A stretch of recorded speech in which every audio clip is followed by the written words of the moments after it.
uninvited. President Trump abruptly calls off the White House Super Bowl celebration. Was he playing defense since most of the Eagles said they weren't showing up? Plus, Newt Gingrich reveals why he says the president's promise to make America great again is going even better than he expected. I'm not a superstar. And find out why SpongeBob SquarePants the Broadway musical is nominated for 12 Tony Awards when they perform on The View. Let's go. Hot topics are on the table with Whoopi, Sarah Haynes, Joy Behar, Sunny Hostin, and Meghan McCain. Now, let's get things started.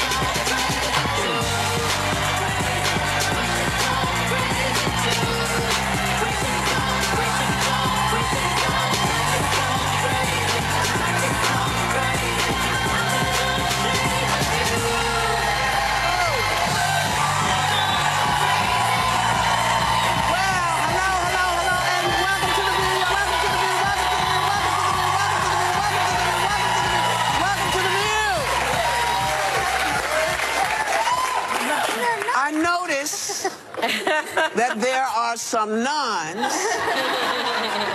in the audience, and I suspect that Sister Act is happening in Westchester. Is that right? And you guys are from there? So people can go see the musical in Westchester. If you look on our site, we'll tell you where to go. Yes. Okay? Welcome to the View.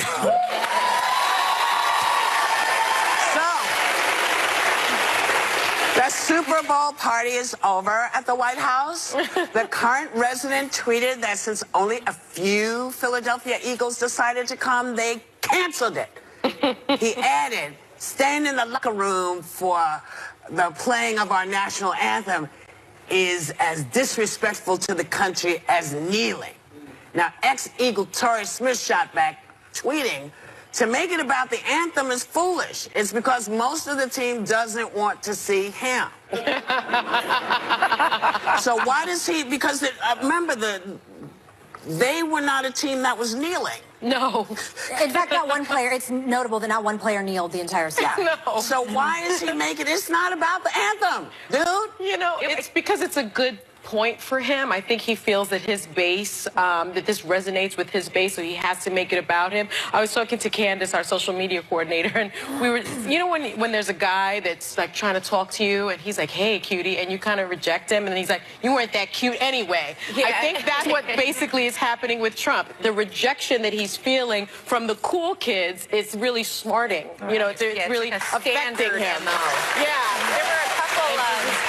It must hurt him a lot because I remember at his wedding to Marla, there were lots of sports figures there. He reveres sports figures, so this really must be not anymore. This is killing him. The Warriors didn't go either. Remember, he canceled the Warriors' visit to the White House. Well, there were some funny tweets actually online that I had to notice because that's what I do when things get crazy. There was a tweet that said, "Our party was bigger than yours." I think we have these teed up. Oh, fly, Eagles, fly. Because we have learned in this administration that size occasionally matters. Yeah. But there's also, of course, Trump doesn't want the Philadelphia Eagles to come to the White House. After all, last time Trump got close to an Eagle, this happened.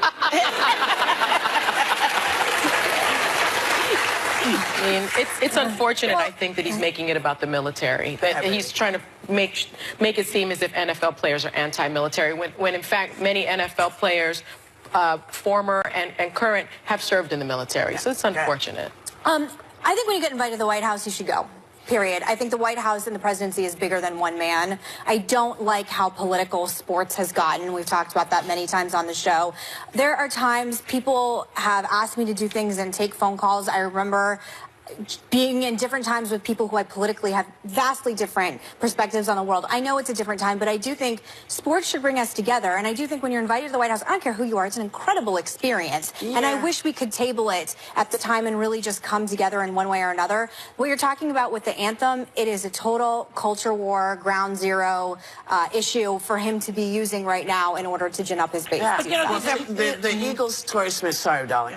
He said, if I was invited to a party by someone someone sexist who said offensive things towards minority groups or called my friends SOBs, you would understand why I wouldn't want to go to that party. That's their thinking. They feel like, you know, you're not hearing us, because when Tim Tebow took a knee, you know, not everybody liked it, but people understood it. They said, okay, that's his thing. That's what you're doing. And his was because of his religious beliefs. Well, this is because of how they feel about what's happening in the country, not the service people, because as you said, you know, they've all said, you know, we got family in the military. That's not what this is. We're saying there's an issue. And the fact that you can't hear that is troubling, and I think that's why they're. Well, you But I should have think checked they're what the giving team him- did last season, because the team didn't kneel. So At using all. it about kneeling at all But kind you're of is a giving moot him point on this team. so much power. And again, I think one of the things that I have to stay true to right now is that I do believe in America and the presidency and the White House in a much greater way than I do this president. And when you give him this much power, that he is so horrible and so horrific that you stop believing in America and the White House, I think that's where my problem comes into play.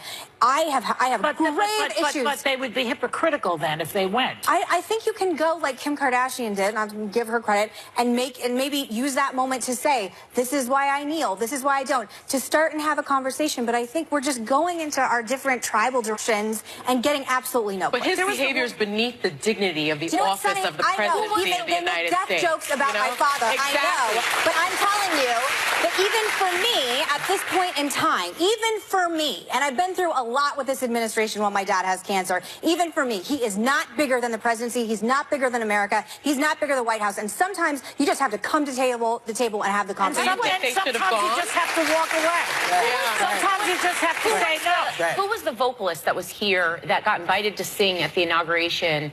The young girl. Yeah. Not she would no. Jackie Ivanko? No. A black woman who came here and said she got a huge backlash. Jennifer Holliday. Jennifer Holliday. Right. And she said what you're saying, Megan. She said there was a time when I couldn't, as a black woman, perform in this Administration. in administration, or no, in the time of when there was a time in the White House, in the White House where she never would have been able to sing. So she thought it was an honor, and she said she took up the invitation and got a lot of flack because she said something similar to you, which was she saw it as the White House was bigger than a president. I refuse to let him destroy all the things I believe in and that our founding fathers started. I refuse to let him destroy what I believe in the White House and the presidency. And I think when you are called and when you are asked, you show up, if for no other reason, than to say your piece, whatever it is that you want to say. But see, to him. perhaps these players refuse to allow him, but perhaps these players are refusing to allow him to change the narrative. He is trying to change the narrative of the protest. He's trying to co-opt their narrative, and perhaps these players are saying, I'm not going to allow you to use me as a photo op. I'm not allowing you to do that This to me. team did not kneel, as we said at the Can I beginning read of what the the mayor time. said? Yeah. The mayor of Philadelphia said disinviting them from the White House only proves that our president is not a true patriot, but a fragile egomaniac obsessed with crowd size and afraid of the embarrassment of throwing a party to which no one wants to attend. Yeah. Okay?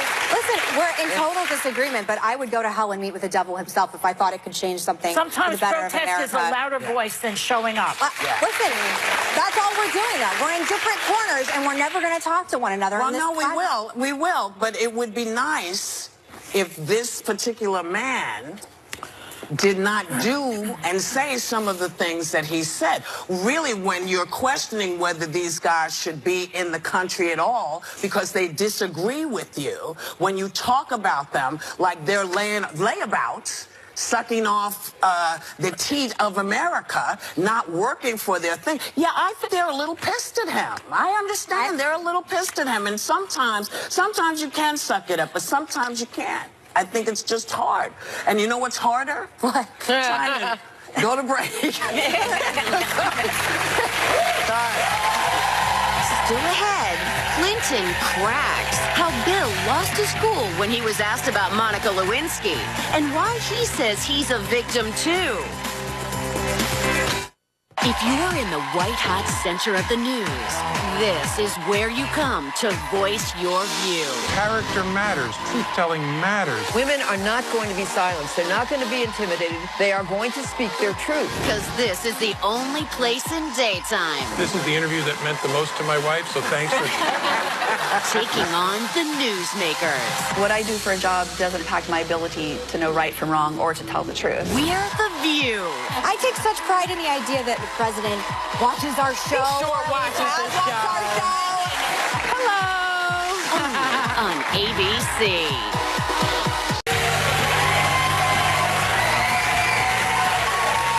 Welcome back. Kim Kardashian won the first Influencer Award at the Council of Fashion Designers of America Awards last night. And she said she's surprised that she got a fashion award since she's naked most of the time. She also added that her husband, Kanye West, is her best stylist because he would say to her, you need to be wearing this. This is a designer you would love. This. Yeah. So the question is, do you take fashion advice from outside sources, or do you stay with what's in your head? I would definitely take fashion advice from my husband because he's, you know, very, very honest and he's got such a great eye. But I would like to talk about what you wore, Whoopi, at the CFDA. Yeah. I know this segment is not about that, but check that out.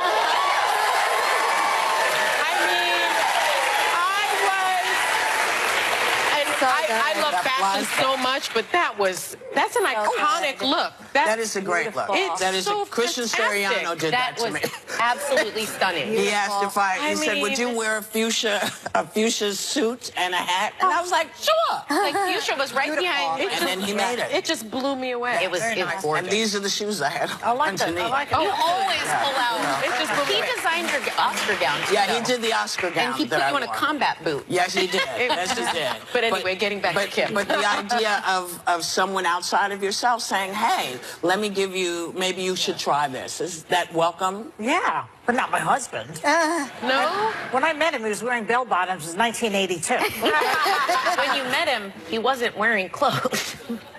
Must you bring that up again? Wasn't it the nudist collar? Yes, but then I love after that he put about his you, by the clothes way. on, they were bell bottoms.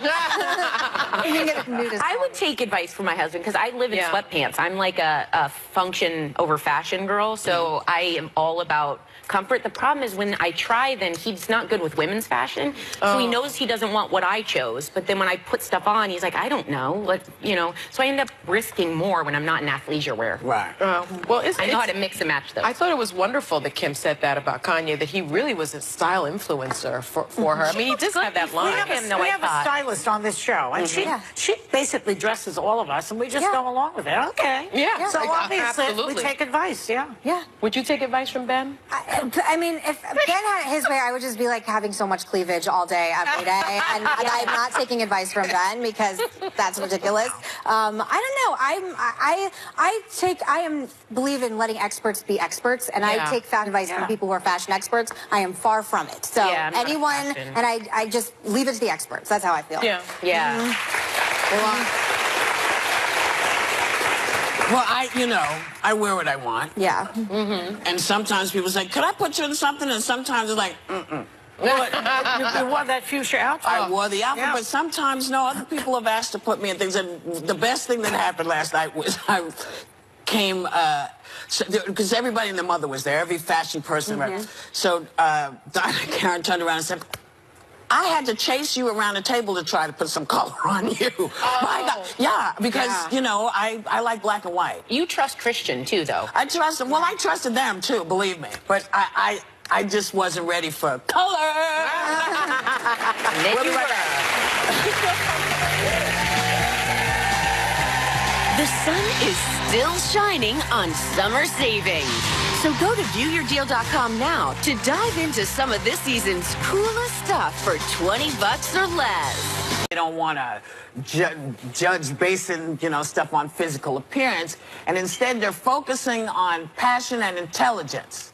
Now, I know Joy has been bitching about this for quite a long time. Yeah. So are you very happy? Yeah, I mean, when I was a judge, a Miss America judge, I said to them, they interviewed me, and I said, why do we need this bathing suit competition? Do you sort of take women less seriously when they wear it? Can you imagine Angela Merkel talking policy in a one-piece? I mean, it sort of diminishes your the seriousness of what you're doing. That visual is never going to leave my mind. So I did say that in those days, and I guess that somebody's taking it seriously. I think it's a good thing. It'll be interesting to see what the pageant looks like, though, because you think of it in those segments, and with the evening gown, the bathing suit, you still have talent, and then the interview, the questions. But it'll be interesting to see visually what it looks like, because they've offered to let them wear anything they feel comfortable in. So there is a chance for athleisure to make a huge comeback. I'm not sure about why they're eliminating evening wear. What is that? Same thing, I think probably. it's the same physical appearance. It is a beauty contest, which is why this is interesting. And I've known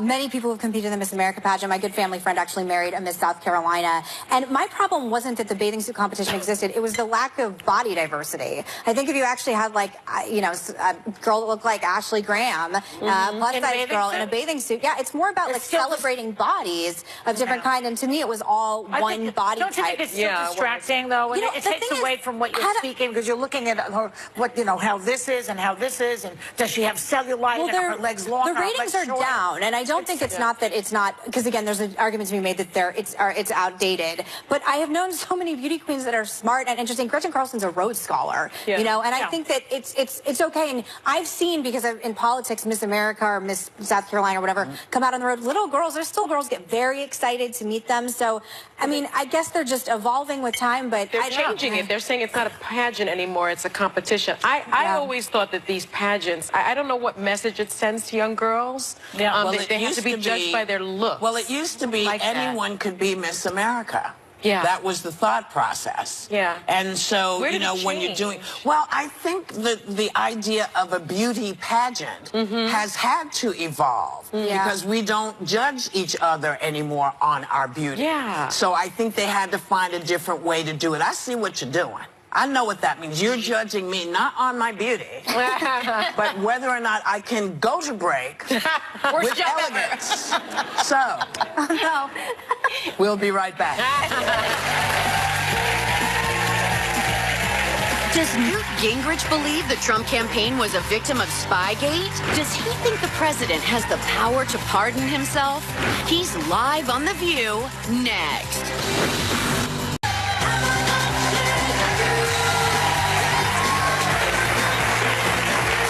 Newt Gingrich has shared a lot of history and a few cocktails with me and my husband, and we are sharing the Hot Topics table with him right now. Please welcome author of Trump's America, former Speaker of the House, Newt Gingrich.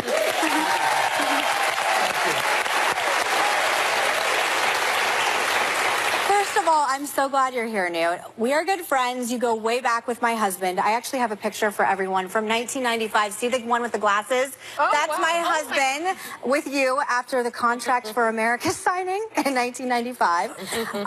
It's nice to know he was a geek back then. He's a nerd for forever. You were one of the people that encouraged us to get married. Had you known I would end up at this table, would you have still wanted him to marry me? Absolutely. As good looking as you are, he's lucky you even look at him. You're pretty cute. He is pretty cute, actually. He is very smart. He's very smart. He considers you a mentor. So, yes, it's very nice to have you here. Well, we talked about the current White House resident canceling the White House celebration honoring the Philadelphia Eagles.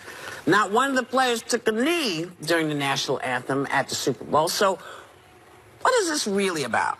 I've been thinking about that. Lives in New York, loves the Patriots. I just wonder if he didn't want the Eagles to be with him. That's one of those You're avoiding the question. Nick. I thought, knowing Trump, that's as good an answer as any. In your book, in your new book, Trump's America, you write about the many positive things that President Trump has done since he's taken office. What do you think the best thing is that he's done and the worst thing? Oh, I think the best thing is the economy. I think the fact that we have the lowest black unemployment in history. Can he take credit for that? Isn't that Obama's doing? Oh, no. Okay. I mean, really? I think I think this quarter we will have more than twice the economic growth rate of any quarter in the 8 years of Obama. Because he's been set up. He was given a gift. Right. Well, It's true. so Obama gets it both ways. He got a terrible gift from George W. Bush. He gave Trump a good gift. Anything good happens under Trump is actually Obama. It's true. Well, that's one way to look at the world. Obama inherited a deficit. Right. Trump is inheriting a surplus. And is accelerating it. Well, we're in a Getting deficit. bigger. We're in a major deficit now, But, thanks to no, your he didn't party. inherit a financial surplus. He inherited a gradually growing economy, and he's doubled the speed of growth. Yeah, but here's the second part to this question that I'm interested in. Go ahead. I think the worst thing he's done is he has joined in the general reduction of the quality of language in America. I think there are times when Trump says things and does things that, frankly, as President of the United States, he ought to set a tougher standard for himself than just being a businessman saying whatever he thinks. I think so many people watch President of the United States that there's sort of a standard of performance so people could follow you and imitate you. And there are times, frankly, you know, I would not particularly want my grandchildren to talk like Donald Trump. It's not just that news. It's his disrespect for the McCain family, for the Khan family, for these guys who are trying to make a point about the For black Haiti and lives Africa. in this country. I mean, it's more than just the verbiage. I have many. My language is horrible, as you might have. I did something during break, and you went, whoa. So I don't care about language. It's really the sentiment behind it that's killing the country. She was asking me my opinion, Okay, but not your opinion. all right, but- I'll be glad for you to substitute your opinion for Well, mine. this is both of you, so we all give our opinions here. Well, you were one of the first when President Trump spoke about liking people who weren't captured in regard to Senator McCain. You were someone who came out, so you're speaking not just language, but some of the content of. I thought it what was he goes terrible. after. I thought it was terrible. I still think it was terrible. I think that, and again, it's your dad, but when you look at what John McCain went through, and you look at the courage he showed, and you look at him refusing to be released before the rest of the prisoners, it's an extraordinary statement of courage. I just thought Trump, look, I like Trump, but when Trump's wrong, I just say he's wrong. Should he apologize to John? Sure, of course he should. Yeah. But he won't. I want to ask you about the Mueller investigation. It's been a year since Robert Mueller took over the Russia investigation, and at the time you said, quote, Mueller was a superb choice. You still feel that way? No. I am so saddened by how Mueller has done this. The 17 lawyers he's hired are all liberal Democrats. One of the lawyers actually was one of Hillary's lawyers. Mueller's a Republican. Well, apparently he's a very vague Republican because everybody on his team is a liberal Democrat.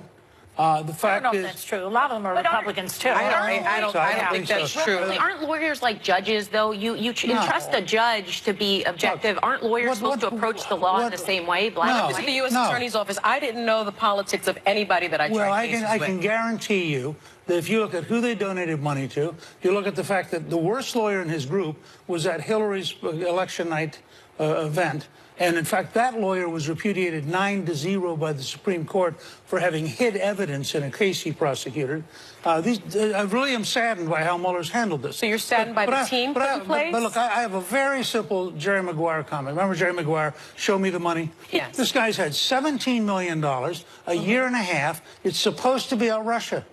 Show me something that relates I can show to Trump. you the 17 indictments and the 5 guilty pleas. But they're not about Russia. There's no evidence. There's no evidence that ties Donald J. Trump to anything involving Russia. Not yet. We don't know that Not yet. We don't know. Well, like I said, it's exactly like, show me the evidence. Fixed that letter. He's working on it. He's got a year and a half and $17 million. He ought to have something by now. Well, but he said he fixed that letter, right? Yeah, he first dictated the the letter letter. that nobody knew about it, and then maybe his son wrote it, then no, his dad wrote it. I mean, don't you think that you must go through the process to find out if there is anything? Or are you saying, you're assuming that it's already you? Have you taken the idea that our government is corrupt? Yes. Really? Well, and how long has it been that way, Newt? Well, I think you can go back to a number of cases. I think the special counsel in the Bush years that set up Scooter Libby was totally corrupt, totally dishonest. I think that the U.S. attorney who convicted a senator from Alaska, and then later it turned out that, in fact, he had hidden the evidence that proved the senator was innocent. You know, there's an entire book on this that walks by Sidney Powell. That walks you through case by case. Weissman, who's the lawyer I was referring to that works now for Mueller, is in her book because he destroyed Arthur Anderson with false evidence. He was repudiated 9-0 by the Supreme Court, and this guy is still there as though he was an honest man. Let me ask you something about the length of time. How long did Watergate take? I believe it was 3 years, and we didn't know anything about it. Until all the evidence came out. Well, first of all, you knew the first night because the police picked up the guys who. Well, yeah, there was a break-in, but we didn't know that Nixon was involved. It took a long time and a lot of investigation for that to come out.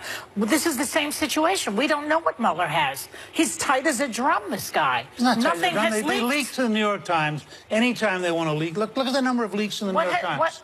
Like what? What has leaked from Mueller's office? A number of things have leaked. A ton. Like what? Well, I don't have it on my note card right now, but a ton. And he's through his professor friend.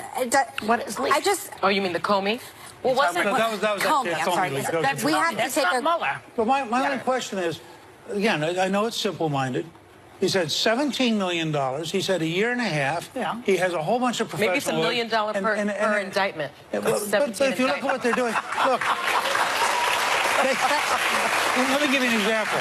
They indicted a Russian firm which came into court recently and said, try us, because we did not exist on the date you indicted us for. How about the guilty plea? Can we go to a commercial break, please? Thank you. Newt Gingrich is sticking around, and we'll thank God, and we'll be right back. Thank you.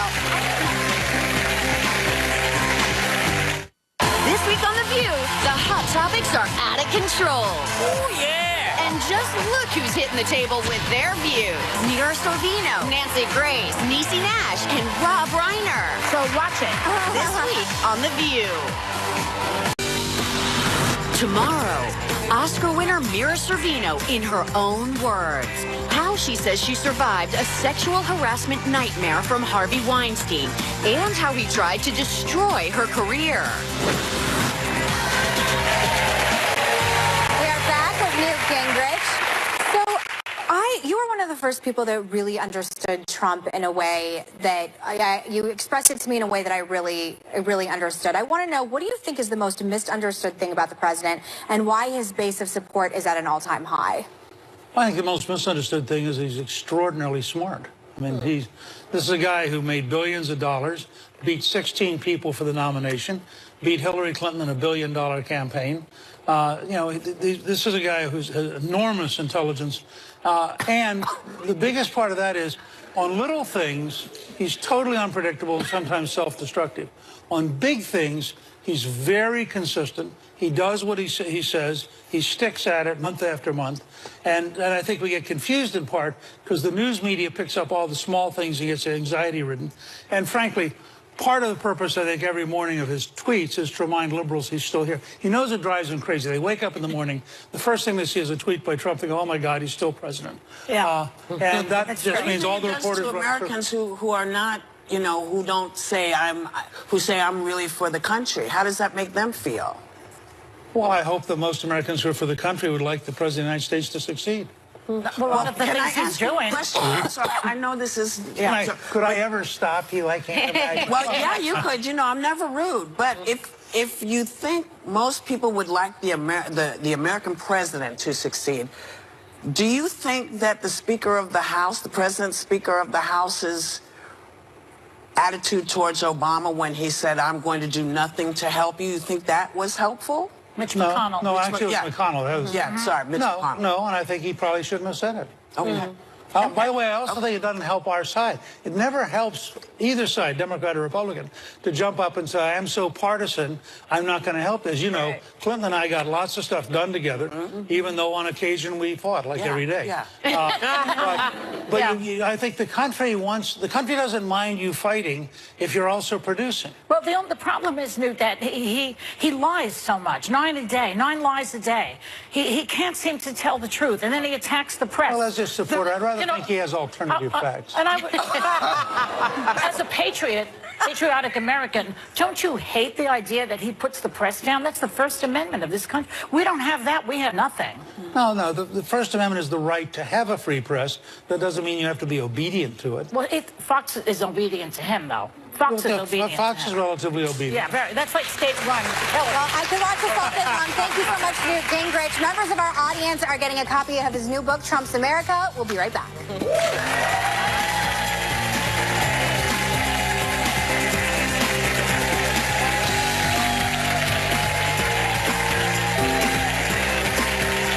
The 12-time Tony-nominated SpongeBob SquarePants The Broadway Musical is showing you why it's Broadway's most buzzed-about smash next.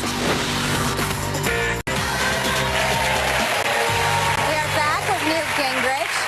So, you were one of the first people that really understood Trump in a way that you expressed it to me in a way that I really understood. I want to know, what do you think is the most misunderstood thing about the president, and why his base of support is at an all-time high? I think the most misunderstood thing is he's extraordinarily smart. I mean, this is a guy who made billions of dollars, beat 16 people for the nomination, beat Hillary Clinton in a $1 billion campaign. This is a guy who's has enormous intelligence. And the biggest part of that is, on little things, he's totally unpredictable and sometimes self-destructive. On big things, he's very consistent. He does what he says. He sticks at it month after month. And I think we get confused in part because the news media picks up all the small things and gets anxiety-ridden.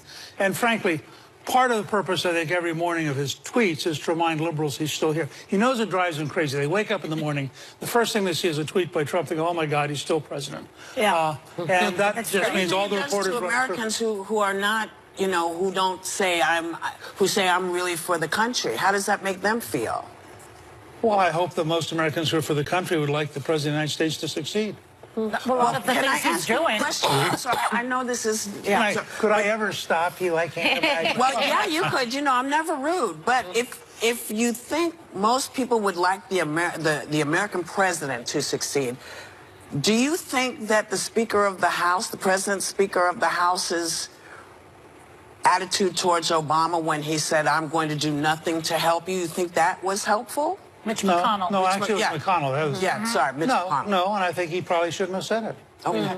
By the way, I also think it doesn't help our side. It never helps either side, Democrat or Republican, to jump up and say, I'm so partisan, I'm not going to help this. You know, Clinton and I got lots of stuff done together, even though on occasion we fought, like every day. But I think the country doesn't mind you fighting if you're also producing. Well, the problem is, Newt, that he lies so much. 9 lies a day. He can't seem to tell the truth, and then he attacks the press. Well, as a supporter, I'd rather think he has alternative facts. And I would, as a patriotic American, don't you hate the idea that he puts the press down? That's the First Amendment of this country. We don't have that. We have nothing. No, the First Amendment is the right to have a free press. That doesn't mean you have to be obedient to it. Well, Fox is obedient to him, though. Fox is obedient. Fox is relatively obedient. Yeah, very. That's like state-run. Well, I could watch this all day long. Thank you so much, Newt Gingrich. Members of our audience are getting a copy of his new book, Trump's America. We'll be right back.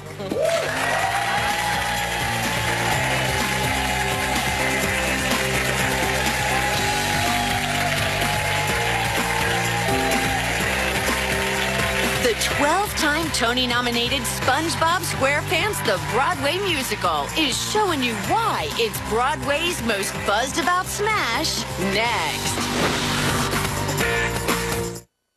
In terms of treating sensitivity, 3 days is really fast. Now the dentist is going to be able to provide that to their patients. Sensodyne Rapid Relief, in my opinion, is a game changer. It's going to let the dentist offer their patient sensitivity relief in 3 days. It has a formulation that lays down a barrier of protection against sensitivity. Within 3 days, say over the course of a weekend, you're going to start feeling significant results. To say that it works in 3 days really is a big deal. Liberty Mutual stood with me when this guy got a flat tire in the middle of the night, so he got home safe. Yeah, my dad says their insurance doesn't have that. What? You can leave worry behind when Liberty stands with you. Liberty Mutual Insurance. I bet some people watch these ads and say, that could never happen to me. I don't smoke that much. so I'm not really a smoker. Well, I didn't think I smoked that much either, but I still got oral cancer, and it came back twice. Now I have no jaw and no teeth. My tip is, if you smoke, you're a smoker, just like I was. You can quit. Call 1-800-QUIT now for help getting free medication. Mom, dinosaurs only eat meat. Actually, the biggest dinos only ate plants, and Country Crock is made with plants. Country Crock has always been made with the goodness of plants. It has real